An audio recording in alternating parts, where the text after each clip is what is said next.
श्री अमोघ शिवकवचम्। ॐ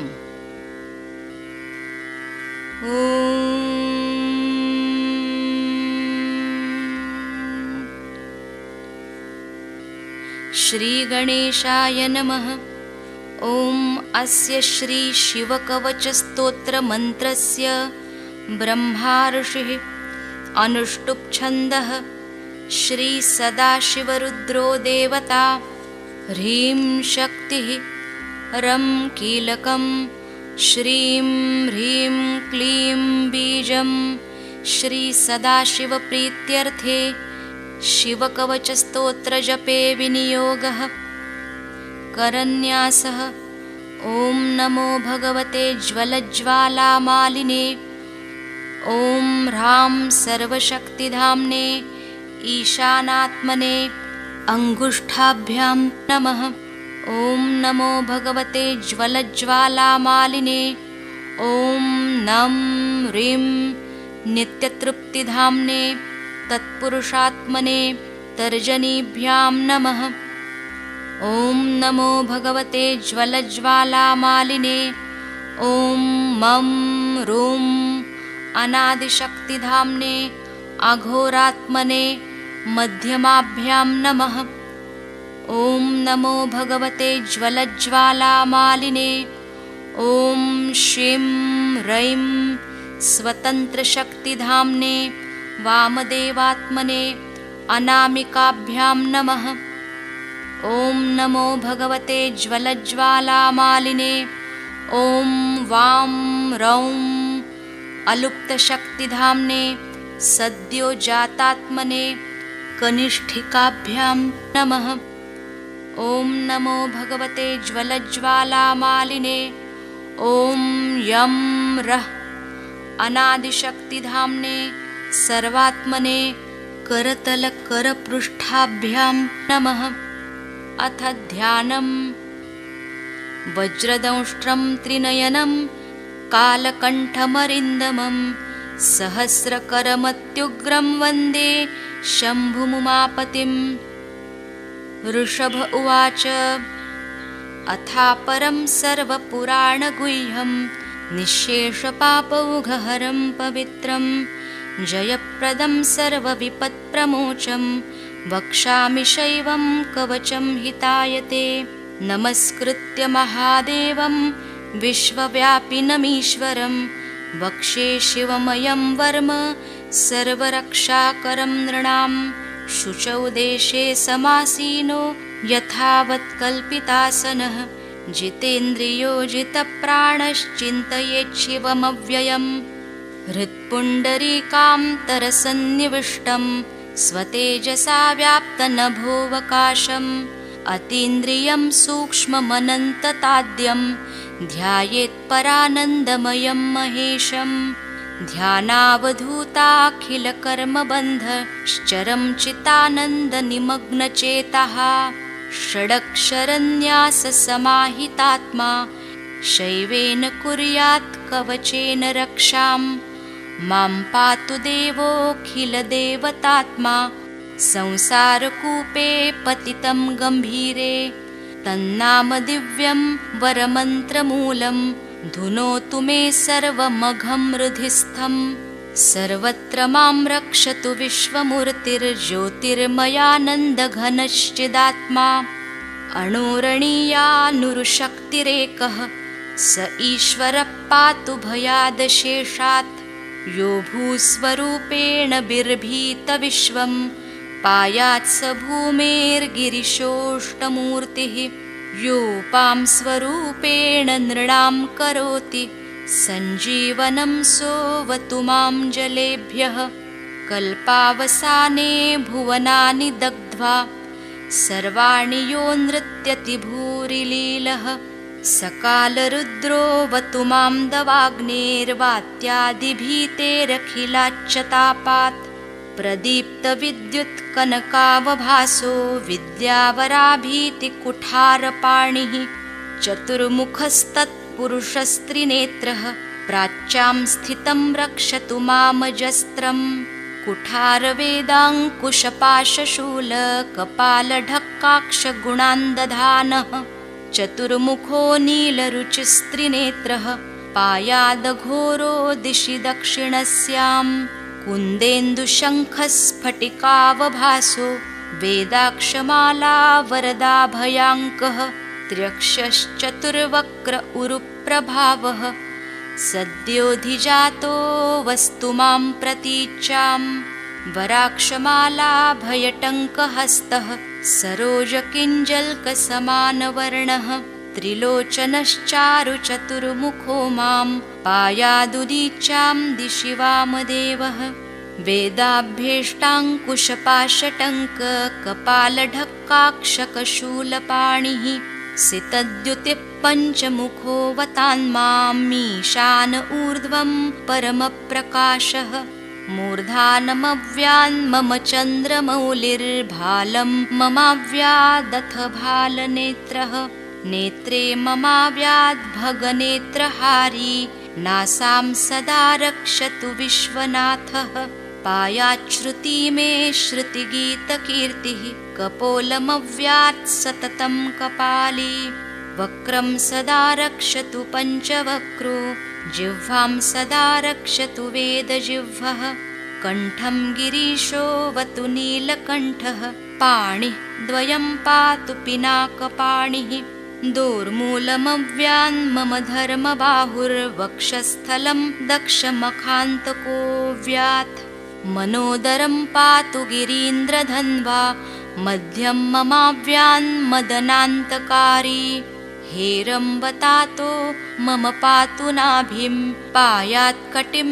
धूर्जटिरीश्वरो मे ऊरुद्वयं पातु कुबेरमित्रो जानुद्वयं मे जगदीश्वरो व्यात् जङ्घायुगं पुङ्गवकेतुरव्यात् पादौ ममाव्यत् सुरवन्द्यपादः महेश्वरः पातु दिनादियामे मां मध्ययामेवतु वामदेवः त्रिलोचनः पातु तृतीययामे वृषध्वजः पातु दिनान्त्ययामे पायान्निषादौ शशिशेखरो मां गङ्गाधरो रक्षतु मां निशीथे गौरीपतिः पातु निशावसाने मृत्युञ्जयो रक्षतु सर्वकालम् अन्तःस्थितं रक्षतु शङ्करो मां स्थाणुः सदा पातु बहिस्थितं मां तदन्तरे पातु पतिः पशूनां सदाशिवो रक्षतु मां समन्तात् तिष्ठतमव्याद्भुवनैकनाथः पायाद्व्रजन्तं प्रथमाधिनाथः वेदान्तवेद्योऽवतु मां निषण्णं मामव्ययः पातु शिवशयानम् मार्गेषु मां रक्षतु नीलकण्ठः शैलादिदुर्गेषु पुरत्रयारिः अरण्यवासादिमहाप्रवासे पायान्मृगव्याध उदारशक्तिः कल्पान्तकोटोपपटुप्रकोप स्फुटाट्टहासोच्चलिताण्डकोशः घोरारिसेनरणवधुर्निवार महाभयाद्रक्षतु वीरभद्रः पत्यश्वमातङ्गघटावरूथ सहस्रलक्षायुतकोटिभीषणम् अक्षौहिणीनां शतमाततायिनां छिन्द्यान्मृडो घोरकुठारधारया निहन्तु दस्यून् प्रलयानलार्चिर्ज्वलत्त्रिशूलं त्रिपुरान्तकस्य शार्दूलसिंहर्क्षवृकादिहिंस्त्रान् सन्त्रासयत्वीशधनुपिनाकः दुःस्वप्नदुःशकुनदुर्गतिदौरमनस्य दुर्भिक्षदुर्व्यसनदुस्सह दुर्यशांसि उत्पाततापविषभीतिमसद्ग्रहार्ति व्याधिंश्च नाशयतु मे जगतामधीशः ॐ नमो भगवते सदाशिवाय सकलतत्त्वात्मकाय सर्वमन्त्रस्वरूपाय सर्वयन्त्राधिष्ठिताय सर्वतन्त्रस्वरूपाय सर्वतत्त्वविदूराय ब्रह्मरुद्रावतारिणे नीलकण्ठाय पार्वतीमनोहरप्रियाय सोमसूर्याग्निलोचनाय भस्मोद्धूलितविग्रहाय महामणिमुकुटधारणाय माणिक्यभूषणाय सृष्टिस्थितिप्रलयकालरौद्रावताराय दक्षाध्वरध्वंसकाय महाकालभेदनाय मूलाधारैकनिलयाय तत्त्वातीताय गंगाधराय सर्वदेवाधिदेवाय षडाश्रयाय वेदान्तसाराय त्रिवर्गसाधनायानन्तकोटिब्रह्माण्डनायकायानन्त वासुकी तक्षक कर्कोटक शंख कुलिक पद्म महापद्मेत्यष्ट महानागकुलभूषणाय प्रणवस्वरूपाय चिदाकाशाय आकाशदिक्स्वरूपाय ग्रहनक्षत्रमालिने सकलाय कलङ्करहिताय सकललोकैककर्त्रे सकललोकैकभर्त्रे सकललोकैकसंहन्त्रे सकललोकैकगुरवे सकललोकैकसाक्षिणे सकलनिगमगुह्याय सकलवेदान्तपारगाय सकललोकैकवरप्रदाय सकललोकैकशङ्कराय शशाङ्कशेखराय शाश्वतनिजावासाय निराभासाय निरामयाय निर्मलाय निर्लोभाय निर्मदाय निश्चिन्ताय निरहङ्काराय निरङ्कुशाय निष्कलङ्काय निर्गुणाय निष्कामाय निरुपप्लवाय निरवध्याय निरन्तराय निष्कारणाय निरन्तकाय निष्प्रपञ्चाय निस्सङ्गाय निर्द्वन्द्वाय निराधाराय निरागाय निष्क्रोधाय निर्मलाय निष्पापाय निर्भयाय निर्विकल्पाय निर्भेदाय निष्क्रियाय निस्तुलाय निस्संशयाय निरञ्जयाय निरुपमविभवाय नित्यशुद्धबुद्धपरिपूर्ण सच्चिदानन्दाद्वयाय परमशान्तस्वरूपाय तेजोरूपाय तेजोमयाय जय जय रुद्र महारौद्र भद्रावतार महाभैरव कालभैरव कल्पान्तभैरव कपालमालाधर खट्वांग खड्ग चर्म पाशांकुशडमरु शूलचाप बाण गदा शक्ति भिंदी पाल तोमर मुसल मुद्गर पाश परिघ भुशुंडी शतग्नि चक्राद्यायुध भीषण कर सहस्र मुख दंष्ट्राकराल वदन विकटाट्टहास विस्फारित ब्रह्मांड मंडल नागेन्द्र कुंडल नागेन्द्र हार नागेन्द्र वलय नागेन्द्र चर्मधर मृत्युंजय त्र्यंबक पुरांतक विश्वरूप विरूपाक्ष विश्वेश्वर वृषभवाहन विष विभूषण विश्वतोमुख सर्वतो रक्ष रक्ष मां ज्वल ज्वल महामृत्युमपमृत्युभयम् नाशय नाशय चोरभयमुत्सादयोत्सादय विषसर्पभयं शमय शमय चोरान् मारय मारय मम शमनुच्चाटयोच्चाटय त्रिशूलेन विदारय कुठारेण भिन्धि भिन्धि खड्गेन छिन्धि छिन्धि खट्वाङ्गेन विपोथय विपोथय मुसलेन निष्पेषय निष्पेषय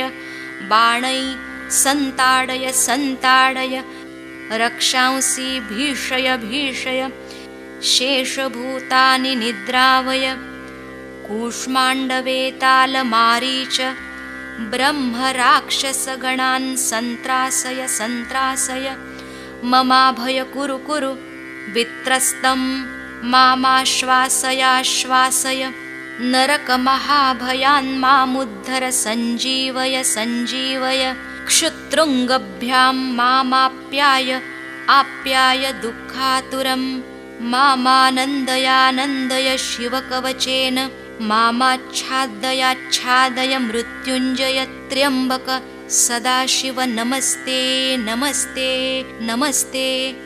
ऋषभ उवाच इत्येतत् कवचं शैवं वरदं व्यावृतं मया सर्वबाधाप्रशमनं रहस्यं सर्वदेहिनां यः सदा धारयेन्मर्त्यः शैवं कवचमुत्तमम् न तस्य जायते क्वापि भयं शम्भोरनुग्रहात् क्षीणायु अप्राप्तमृत्युर्वा महारोगहतोऽपि वा सद्यः सुखमवाप्नोति दीर्घमायुश्च विन्दति सर्वदारिद्र्यशमनं सौमङ्गल्यविवर्धनं यो धत्ते कवचं शैवं सदैवैरपि पूज्यते महापातकसङ्घातैर्मुच्यते चोपपातकैः देहान्ते मुक्तिमाप्नोति शिववर्मानुभावतः त्वमपि श्रद्धया वत्स शैवं कवचमुत्तमं धारयस्व मया दत्तं सद्यः श्रेयो यवाप्स्यसि। सूत उवाच इत्युक्त्वा ऋषभो योगी तस्मै पार्थिवसूनवे ददौ शङ्खं महारावं खड्गं चारिनिषूदनं पुनश्च भस्म सम्मन्त्र्य तदङ्गं परितोऽस्पृशत् गजानां 600 द्विगुणस्य बलं ददौ भस्मप्रभावात् सम्प्राप्त बलैश्वर्यधृतिस्मृतिः स राजपुत्रः शुशुभे शरदर्क इव श्रिया तमाह प्राञ्जलिं भूयः स योगी नृपनन्दनम् एष खड्गो मया दत्तस्तपो मन्त्रानुभावितः शितधारमिमं खड्गं यस्मै दर्शयसे स्फुटं स सद्यो म्रियते शत्रुः साक्षान् मृत्युरपि स्वयम् अस्य शङ्खस्य निर्ह्लादं ये शृण्वन्ति तवाहिताः ते मूर्छिताः पतिष्यन्ति न्यस्तशस्त्रा विचेतनाः खड्गशङ्खाविमौ दिव्यौ परसैन्यनिवासिनौ आत्मसैन्यस्य पक्षाणां शौर्यतेजो विवर्धनो एतयोश्च प्रभावेण शैवेन कवचेन च 2,600 नागानां बलेन महतापि च भस्मधारणसामर्थ्याच्छत्रुसैन्यं विजेष्यसि प्राप्य सिंहासनं पित्र्यं गोप्तासि पृथिवीमिमाम् इति भद्रायुषं सम्यगनुशास्य समातृकं ताभ्यां पूजितः सोऽथ योगी स्वैर्यगतिर्ययौ इति श्रीस्कन्दपुराणे 81 तृतीये ब्रह्मोत्तरखण्डे अमोघशिवकवचं समाप्तम्। साक्षात् श्री आदिशक्ति माताजी श्री निर्मला देव्यै नमो नमः। ॐ